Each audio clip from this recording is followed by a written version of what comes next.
보냈습니다마는 명절 때도 보면 또 크고 작은 선물들을 하고 또 어른들이 생신을 맞이하거나 아이들이 생일을 맞이해도 요즘은 선물을 주고받고 축하를 해주는 그런 경우를 많이 보게 되지요. 지금까지 여러분들이 선물을 준 것은 드린 것은 그렇지만은 받은 선물 중에 기억에 잊혀지지 아니하고 남아 있는 선물이 있는지요? 그리고 아직도 그 선물을 없애지 아니하고 보관하고 있는 선물은 있는지요? 오늘 읽은 말씀에 보면 사도 바울이 자신이 하나님으로부터 복음의 일꾼으로 부름받았다고 고백을 하면서 이 복음의 일꾼이란 복음을 전하는 사람을 말하는데, 일꾼이라는 단어 우리도 쉽게 이해가 되죠. 그런데 원어적으로 보면은 이 디아코노스라고 하는 단어인데, 음식을 시중드는 사람, 일종의 옛날 같으면 식모, 우리 용어로 하면, 그리고 종들, 이런 것을 지칭하는 단어가 디아코노스인데, 이 성경에 바울은 일꾼이라는 여기에 이 단어를 쓰고 있습니다. 여러분 잘 아시는 대로 사실은 우리 일꾼들이 일하면서 무시를 당하고 업신여김을 당하고 여러 가지 돌에 맞기도 하고 고발당해서 감옥에 가는 경우도 복음을 전하다 보면 일이 생기는데, 그래서 복음의 디아코노스라고 표현합니다. 복음의 디아코노스, 복음의 일꾼이다. 복음의 일꾼. 그래서 사도 바울의 경우 이 엄청난 시련을 당했던 것을 우리가 너무 잘 알고 있습니다만은 또 한 번 더 음미해 보십시다. 고린도후서 11장 24절에서 27절 말씀인데요, 이 말씀 우리가 같이 읽겠습니다. 유대인들에게 40에서 하나 감한 매를 5번 맞았으며 3번 태장으로 맞고 1번 돌로 맞고 3번 파선하고 일주야를 깊은 바다에서 지냈으며 여러 번 여행하면서 강의 위험과 강도의 위험과 동족의 위험과 이방인의 위험과 시내의 위험과 광야의 위험과 바다의 위험과 거짓 형제 중에 위험을 당하고 또 수고하며 애쓰고 여러 번 자지 못하고 추리며 목마르고 여러 번 굶고 춥고 헐벗었노라. 아멘. 한 가지 스스로 자문해 보십니다. 내가 복음을 전하다가 이런 일을 당하면 과연 지속적으로 할 수 있었을까요? 그걸 영광으로 생각할 수 있을까요? 그걸 복으로 생각할 수 있을까요?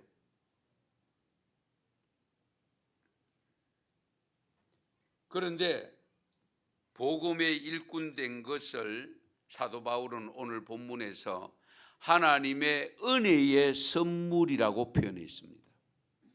하나님의 은혜의 선물.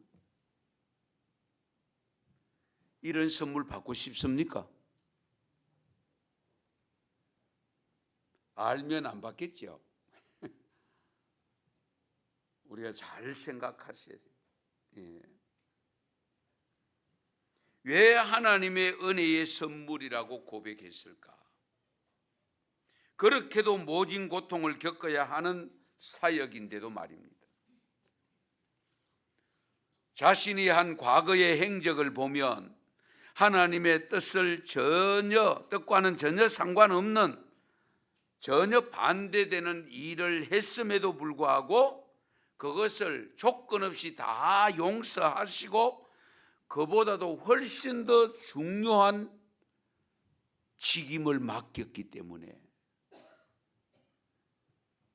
복음의 종으로 삼아 주셨기 때문에, 그래서 사도 바울은 은혜라고 표현했습니다. 은혜. 다른 사람들이 받고 싶어도 받기 어려운데 그것을 아무런 대가를 지불하지 아니하고 받았으니까 선물이라고 표현했습니다. 선물. 예. 은혜의 선물이다. 그래서 복음의 일꾼됨이 하나님의 은혜의 선물이라고 고백한 이 고백이 오늘 저와 여러분의 고백이 되기를 바랍니다.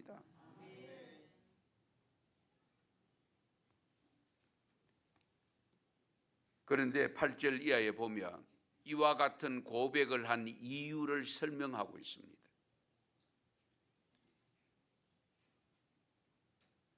왜 복음의 일꾼됨이 그토록 많은 핍박을 받고 어려운 환난들을 겪는 엄청난 일을 당하면서도 그것을 하나님의 은혜의 선물이라고 했는가? 그 이유가 뭐냐? 첫 번째는 8절 말씀입니다. 모든 성도 중에 지극히 작은 자보다 더 작은 나에게 이 은혜를 주신 것은 청량할 수 없는 그리스도의 풍성함을 이방인에게 전하게 하시고. 아멘. 복음의 일꾼된 근본적인 하나님의 은혜의 선물인 이유가 뭐냐? 지극히 작은 자에게 더 작은 자보다 더 작은. 예. 그러니까 조금 더 쉽게 말씀드리면 못된 사람들 중에도 더 못된 사람, 그런 자에게 풍성한 복음의 은혜를 이방인에게 전할 수 있기 때문에 그것을 하나님의 은혜로 받아들인 겁니다. 예. 한번 생각해 보시죠. 바울의 행적은 우리가 너무 잘 압니다만은 복음을 전하는 사람들 핍박은 물론이고 스데반 집사가 죽는데 앞장섰던 사람이고 부활의 주님을 만나기까지는 또 저 다메섹으로 다마스커스라고 하는 그곳으로 복음 전하는 사람을 잡아서 그들을 재판에 넘기기 위해서 사정 구속 영장을 가지고 발급받아 가지고 올라가고 있었잖아요. 그러다가 다마스커스 거의 다 갈 무렵에 부활의 주님을 만나서 3일 동안 앞을 못 보고 있다가 아나니아 선지자를 보내서 기도해 줌으로 말미암아 눈에서 비늘 같은 것이 벗겨지고 보게 됨으로 말미암아 그 시로부터 곧바로 현장에 나가서 복음을 전한 것이 바울이거든요. 예. 그래서 자기와 같이 정말 이런 형편없는 사람, 그 복음을 전하는 사람을 그토록 괴롭히고 고통을 주고 뭐 할 수만 있으면 잡아 가두고 죽이기까지 하는 자기를 아무런 조건 없이 용서해 주시고 거기다가 그 복음을 다시금 전할 수 있는 기회를 주신 하나님이기 때문에 그것을 선물로 은혜로 받은 겁니다. 저와 여러분도 솔직히 깊이 따져보면 바울과 별로 다를 바가 없잖아요. 드러내놓을 게 없잖아요. 정말 누가 알아주는 사람도 별로 없잖아요. 그런 나를 하나님이 불러서 자녀 삼아 주시고 이 입술을 통해서 그 엄청난 귀한 복음을, 복된 소식을 전할 수 있는 기회 주신 거 여러분 소홀히 여기면 안 됩니다. 너무 가치 없게 여기면 안 됩니다. 이 엄청난 은혜를 주신 분이 하나님이심을 고백하고 그 은혜를 갚는 삶을 살아야 되지 않겠어요? 왜 복음의 일꾼이 된 것이 하나님의 은혜의 선물인가? 두 번째 이유는 하나님께서 감추어 놓으신 비밀한 계획을 드러내는데 쓰임 받았기 때문에. 그게 9절 말씀입니다. 9절 말씀. 9절 말씀 같이 한번 읽어보실까요? 영원부터 만물을 창조하신 하나님 속에 감추어졌던 비밀의 경륜이 어떠한 것을 드러내게 하려 하심이라. 아멘. 영원부터입니다. 영원부터 만물을 창조하신 하나님 속에 감추어졌던 그 비밀의 경륜이 어떠한 것을 드러내는데 쓰임받는 직분을 받아. 예. 그래서 선물이라고 표현해요. 이 엄청난 선물.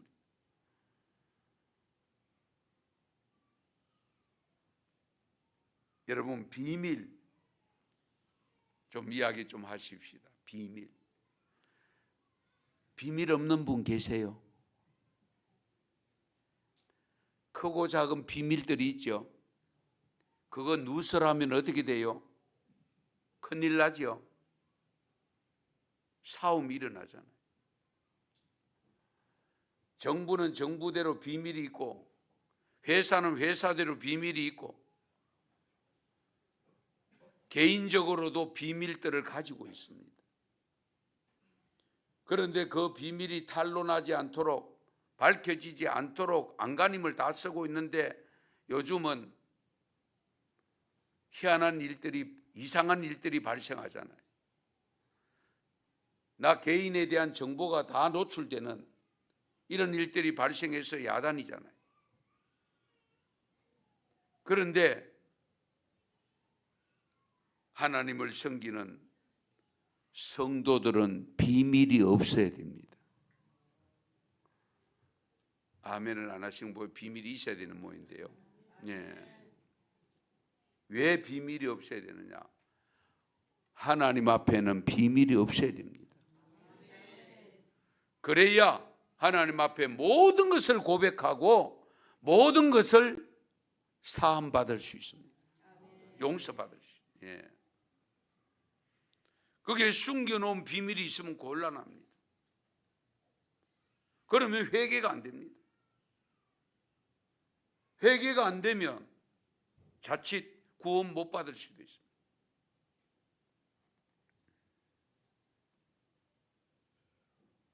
정말 중요하죠.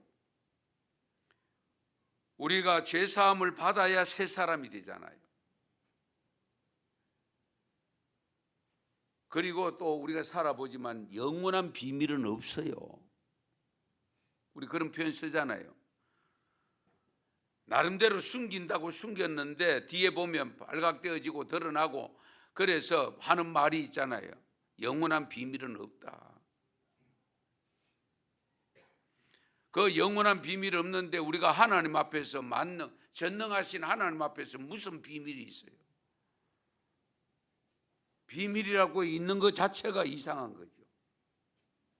주님 앞에는 비밀이 없어야 돼요. 예. 그런데 하나님께서 영원히 영원 전부터 비밀이, 그 비밀을, 숨긴 비밀을 드러내어서 그것을 바울이 전할 수 있도록 해주셨기 때문에 하나님의 은혜가 아니고서는 있을 수 없는 일이다. 예. 영원부터 만물을 창조하신 하나님 속에 감추어졌던 비밀의 경륜이 어떠한 것을 드러내게 하려 하십니다. 예. 그러면 여러분들 하나님의 그 큰 비밀을 다 알고 계십니까? 다 알아야 되죠. 예. 바울에게도 알려주셨는데 그 바울에게 알려주신 비밀 저희들에게도 알려주시기 위해서 이 말씀이 기록된 줄 믿으시기 바랍니다. 우리도 그 비밀을 알고 그 아는 비밀을 어떻게 다른 사람에게, 모르는 사람에게 전해야 돼. 전할 사명이 있다. 그러면 감추었던 이 비밀이 무슨 내용이냐? 구체적으로 어떤 내용이냐? 그리스도를 통해서 이방인들까지도 하나님의 은총을 베푸셔서 구원하시고자 하는 계획입니다. 예, 잘 들으세요. 그리스도를 통해서 이방인들까지, 유대인만 아니고 이방인들까지도 하나님의 은총을 베풀어서 구원하고자 하는 계획, 거기 영원전부터 하나님의 계획 속에 있었다. 이 바울의 고백입니다. 예. 그래서 바울은 이것이야말로 하나님의 은혜고 이것이야말로 하나님이 내게 준 가장 큰 선물이다.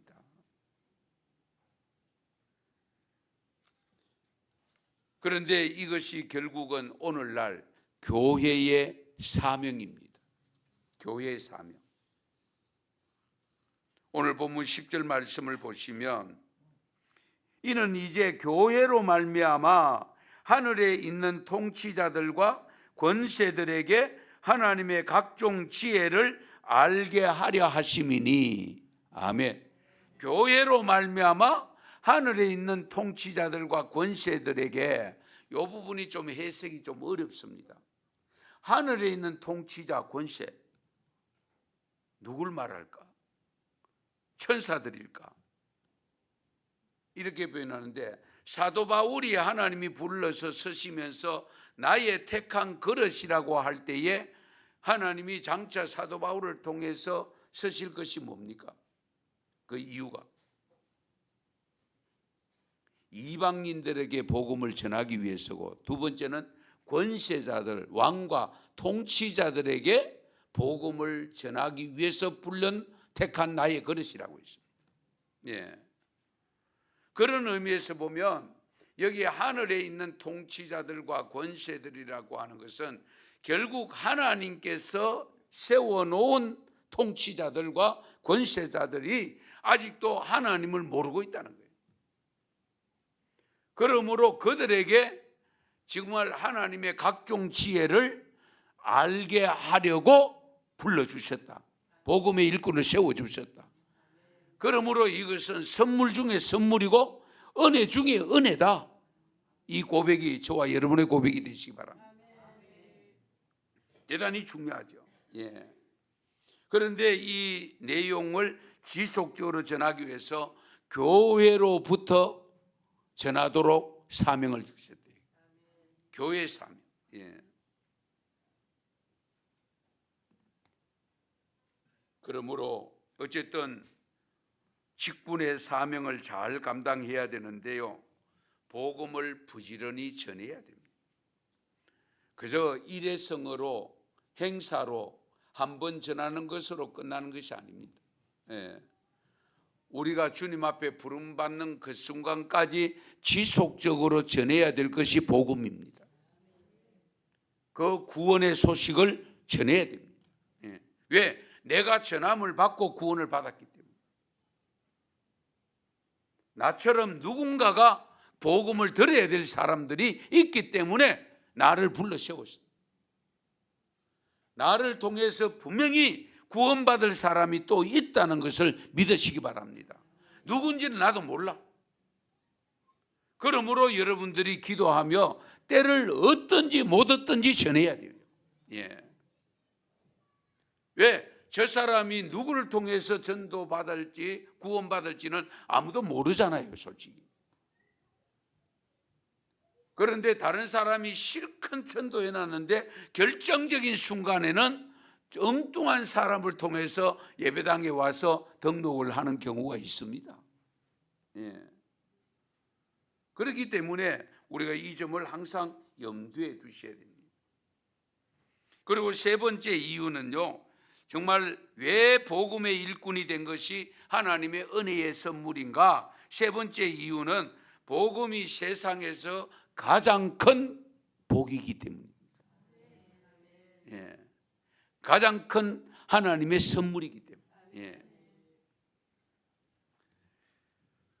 이 하나님의 은혜의 선물인 복음을 전달하는 복음의 일꾼이 된 것은 아무나 되는 게 아니잖아요, 솔직히. 예. 하고 싶다고 되는 것도 아니죠. 예. 내가 되고 싶다고 된 것도 아니잖아요. 그렇지 않습니까? 하나님이 일방적으로 세워주셨어요. 불러주셨어.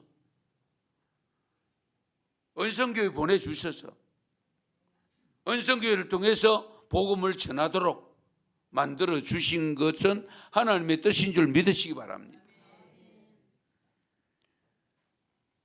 민수기 18장 7절에 보면 하나님은 제사장 직분을 선물로 주셨다라고 분명히 일러줍니다. 제사장의 직분을 너희에게 선물로 주셨다. 그러므로 제사장으로 세움받은 그 선물로 받은 너희들이 가까이 하는데 외인들이 그곳에 오면 안 된다. 예. 에베소서 2장 8절에 보면 이런 말씀이 있습니다. 너희는 그 은혜에 의하여 믿음으로 말미암아 구원을 받았으니 이것은 너희에게서 난 것이 아니요 하나님의 뭐라고요? 선물이다. 이보다 더 큰 선물이 있어요? 이보다 더 큰 선물 없잖아요. 구원받은 것보다 더 큰 선물은 없습니다. 예. 그러므로 구원받은 이 믿음을 우리가 어떻게 해야 돼요?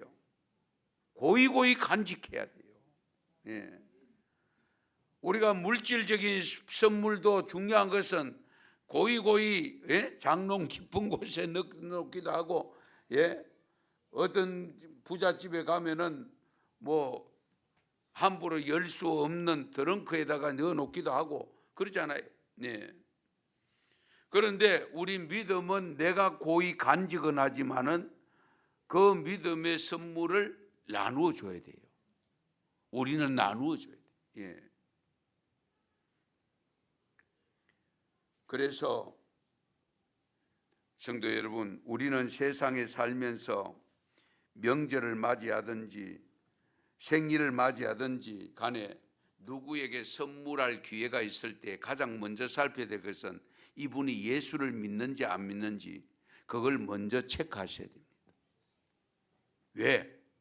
예수를 믿으면 뭐 복음의 선물은 이미 받았잖아요. 그러나 아직도 예수를 믿지 않는 분들이라면 그 물질로 선물할 때에 거기에 반드시 함께 가야 될 것이 복음입니다. 복음을 함께 실어서 드리는 선물이어야 됩니다. 예. 아시겠어요? 그냥 인사치레로 아니고 반드시 목적을 두고 선물해야 됩니다. 예. 예수 믿지 않는 분들에게 드리는 선물이라면 그 물질적인 선물, 그분이 소화하는 기호, 뭐 식품이든지 뭐 건강식품이 뭐든지 이걸 드릴 때에 거기에 반드시 복음을 실어서 드려야 돼요. 예. 왜? 내가 선물을 받았기 때문에 내가 받은 그 선물을 나누어야 돼요. 예. 이 점을 항상 염두에 두십니다. 그래서 선물 중에 가장 좋은 선물이고 귀한 선물은 복음임을 믿으시기 바랍니다. 복음. 예. 다른 어떤 선물보다도 복음을 선물해야 됩니다. 굉장히 중요합니다. 우리가 복음을 전할 때 복음이 세상에서 가장 큰 선물이라고 생각해 보신 적이 있습니까? 내가 구원받은 것은 하나님으로부터 받은 가장 큰 선물임을 믿고 있습니까? 이제 말씀 듣고 보니 이제 깨달아지네요.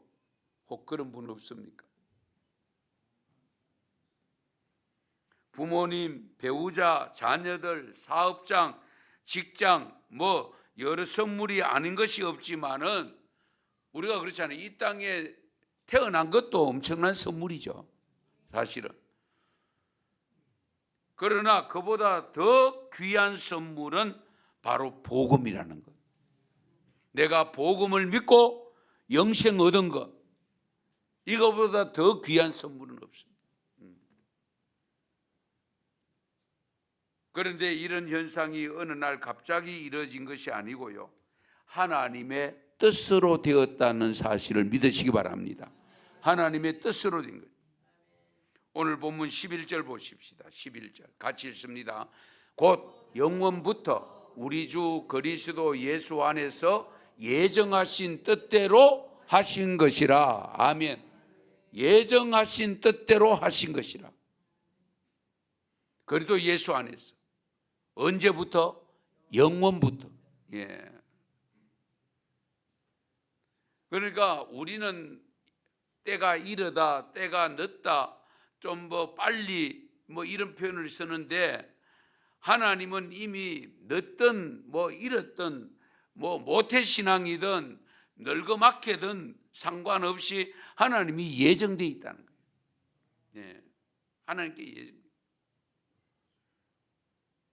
이 엄청난 비밀을 우리가 깊이 깨닫고 이 비밀을 알게 하신 것을 감사하게 여기고, 그러면서 나만 간직하고 있을 것이 아니고 이 선물을 나누어 줘야 돼요. 예.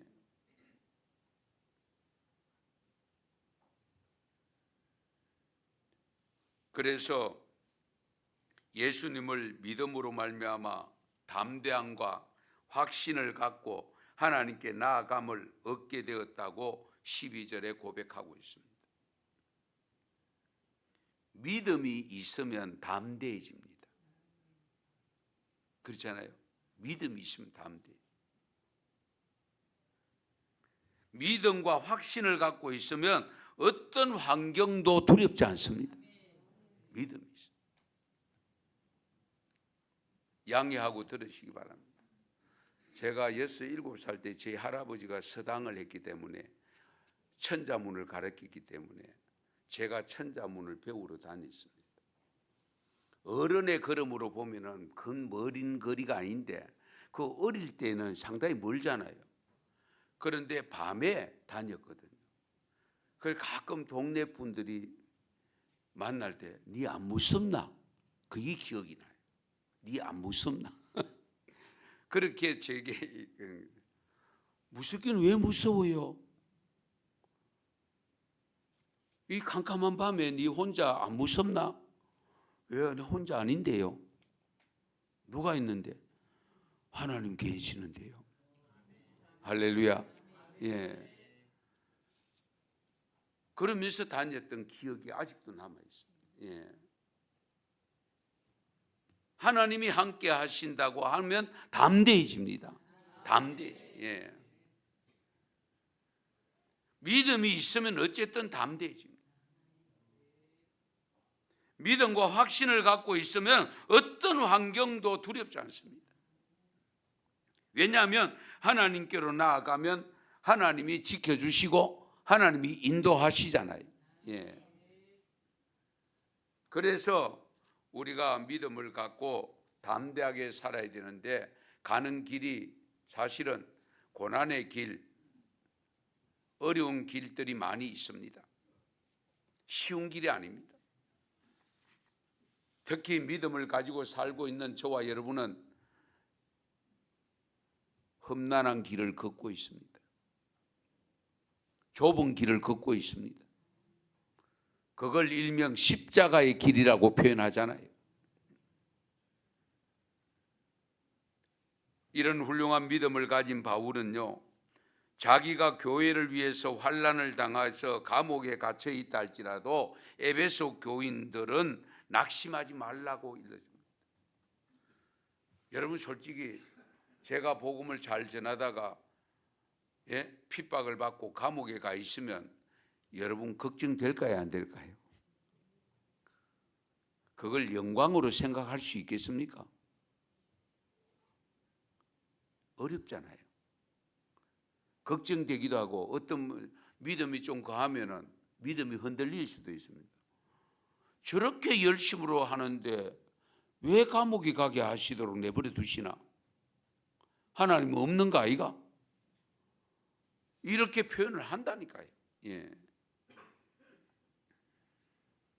그래서 오늘 본문 13절 보십시다. 13절을 보시면 같이 읽습니다. 그러므로 너희에게 구하노니 너희를 위한 나의 여러 환난에 대하여 낙심하지 말라. 이는 너희의 영광이니라. 아멘. 지금 사도 바울이 감옥에 갇혀 있는 것이 에베소 교인 너희들에게 영광이래요. 이해되십니까? 그게 어떻게 영광이 됩니까? 그런데 바울은 영광이라고 표현합니다. 예. 너희를 위한 나의 여러 환난, 너희를 위한 나의 환난이라고 있습니다. 에베소 교회 너희들을 위해서 내가 복음을 좀 더 바르게 가르치려고 하는데 지금 이런 환난이 왔다는 거예요. 사도 바울 저 사기다. 사도 바울은 저 거짓말이다. 지가 스데반 집사 죽일 때가 언젠데, 그런데 지금 뭐 저렇게 복음 믿으라고 별의별 소리 다 할 수 있잖아요.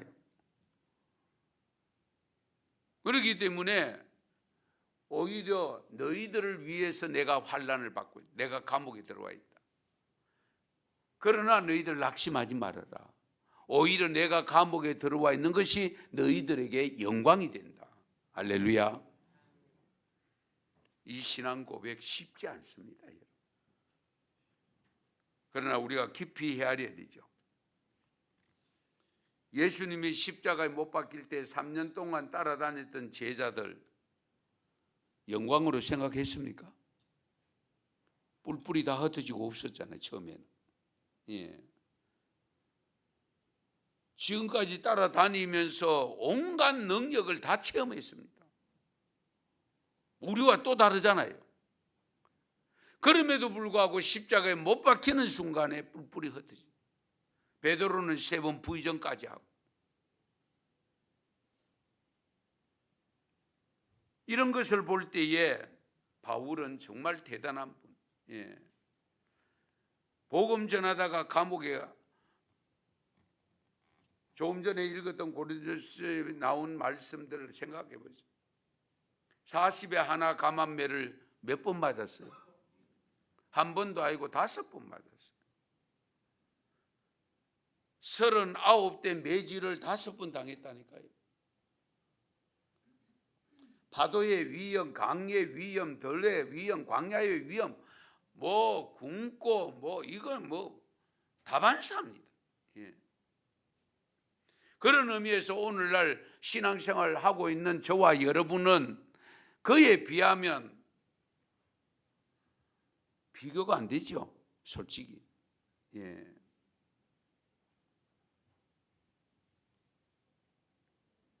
그러나 복음 전하다가 핍박을 받을 때는 영광의 면류관이 주어짐을 믿으시기 바랍니다. 영광의 면류관이 주어짐. 예. 로마서 8장 17절 18절 말씀 있습니다. 같이 읽습니다. 자녀이면 또한 상속자 곧 하나님의 상속자요 그리스도와 함께한 상속자니 우리가 그와 함께 영광을 받기 위하여 고난도 함께 받아야 할 것이니라. 생각하건대 현재의 고난은 장차 우리에게 나타날 영광과 비교할 수 없도다. 아멘. 이 말씀은 비교할 수 없다는데 고난이 크다는 겁니까? 영광이 크다는 겁니까? 영광이 크다는 거잖아요. 지금 받는 고난 이건 아무것도 아니야. 장차 나타날 영광과 비교하면 이건 아무것도 아니에요. 예. 그런 엄청난 일을 당하면서 그런 믿음을 가졌기 때문에 그 복음이 오늘 저와 여러분에게까지 전달된 줄 믿으시기 바랍니다. 그렇잖아요.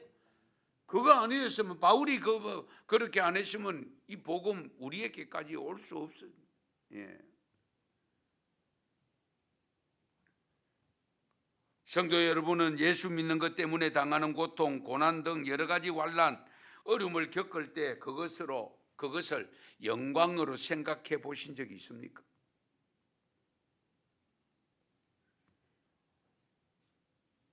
영광으로 여기고 담대하게 받아들이고 있습니까?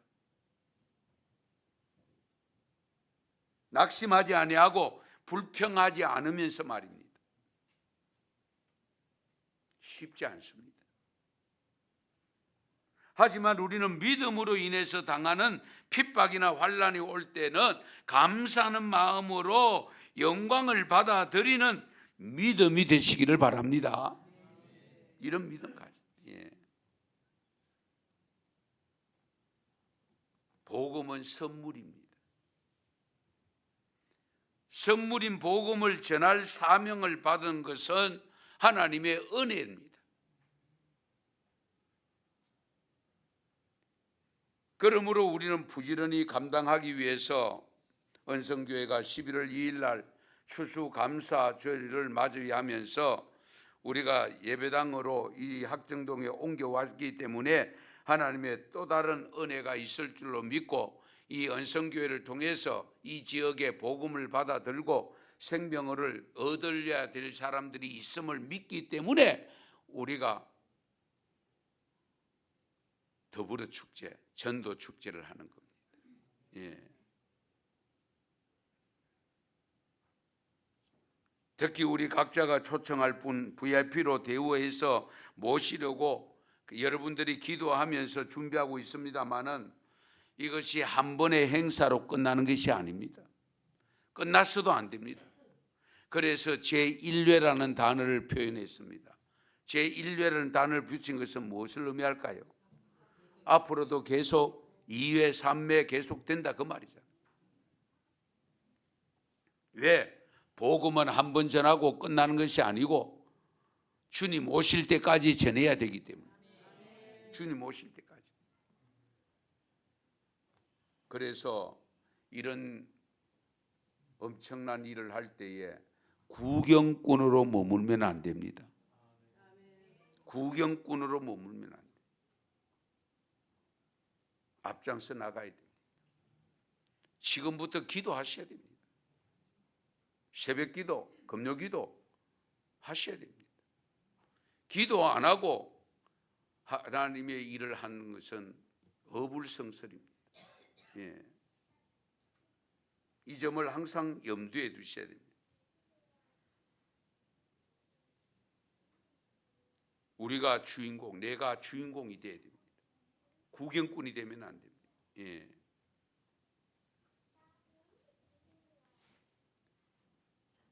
내가 왜 이와 같은 선물을 드리는가?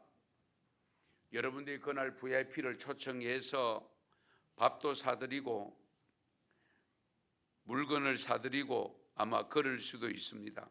그럴 때 이분들에게 그냥 물건을 사드린 것이 아니고 거기에 뭘 실어야 된다고요? 복음을 실어야 돼요. 반드시. 예.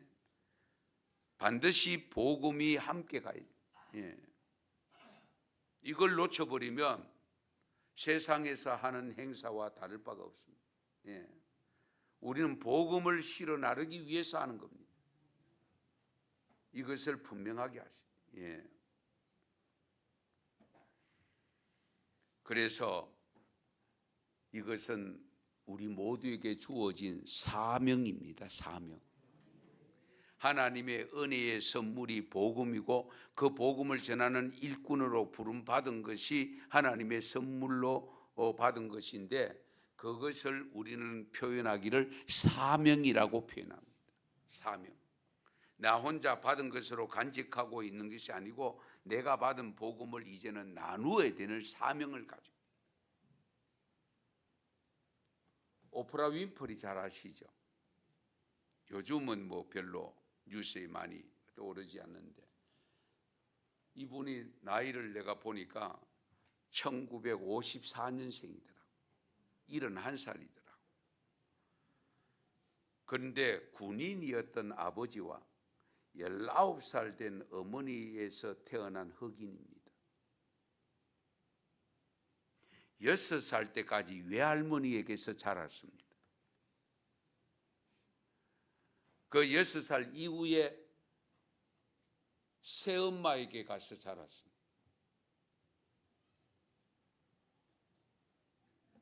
참 지지리도 그 삶의 여정을 보면요, 그런 사람이 어떻게 저렇게 될 수 있을까 의심이 되는데 신앙 예수를 3살 때부터 믿었대요. 3살 때부터. 그런데 하나님이 주신 재능이 있어. 발표를 잘했대요, 학교 다닐 때. 그러면서 19살에 한 방송국의 프로그램에 들어가게 됩니다. 그 이후에도 우여곡절 전체를 다 이야기할 수 없는데, 여러분 오프라 윈프리가 쓴 책이 하나 있습니다. 혹시 아십니까? 이것이 사명이다. 이것이 사명이라는 책입니다. 그 책의 중요한 것은 사명을 알 수 있는 4가지 방법을 제시하고 있습니다. 잘 들어보세요. 첫째, 남들보다 더 가진 것이 있다면 그것이 축복이 아니라 사명이다. 남들보다 더 가진 것이 있다면 그것이 축복이 아니라 사명이다. 두 번째, 남들보다 아픈 상처가 있다면 그것은 고통이 아니라 사명이다. 아멘이 잘 안 되죠? 남들보다 더 아픈 상처가 있는데 그건 고통이 아니라 사명으로 봤습니다. 세 번째, 남들보다 더 설레는 일이 있다면 그것은 착각이 아니라 사명이다. 설레임들 있잖아요, 그렇죠? 네 번째, 남들보다 더 부담되는 일이 있다면 그것은 강요가 아니라 사명이다. 강요가 아니라. 저는 이 내용을 접하면서 제가 한 가지 더 붙여봤습니다. 5번째. 이것은 오프라 윈프리가 쓴 것이 아닙니다. 남들보다 더 많은 사람들을 만나는 삶이라면 그것은 운명이 아니라 사명이다. 무슨 사명일까요? 복음을 전할 사명. 할렐루야. 사람들 많이 만나고 주위에 사람들 많으면 일종의 우리가 복 받았다, 저분은 뭘 잘해가 저렇게 되노, 별의별 소리 다 할 수 있잖아요, 그렇죠? 그러나 우리 믿음을 가진 우리들에게는 사명이다, 사명.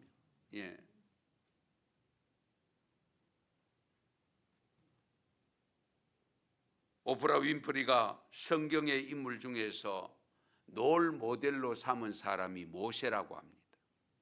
모세. 모세를 롤 모델로 삼고 사명을 발견하고 성공적인 삶을 이루었다라고 자신이 고백합니다. 여러분의 사명, 보다 확고한 사명 분명히 깨달아야 되지. 알아야 돼.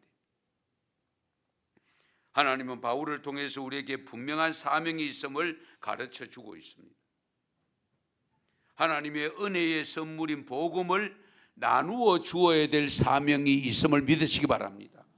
그 사명을 얼마나 잘 감당하느냐, 이것이 과제입니다. 여기에 헌신해야 됩니다. 주님이 다시 오시는 그날까지, 주님의 부름받는 그날까지 사도 바울처럼 은혜의 선물을 마음껏 쉽게 많은 사람들에게 나누어 주는 우리 언성교회 교우들이 다 되시기를 축원합니다. 축복합니다. 기도드리겠습니다.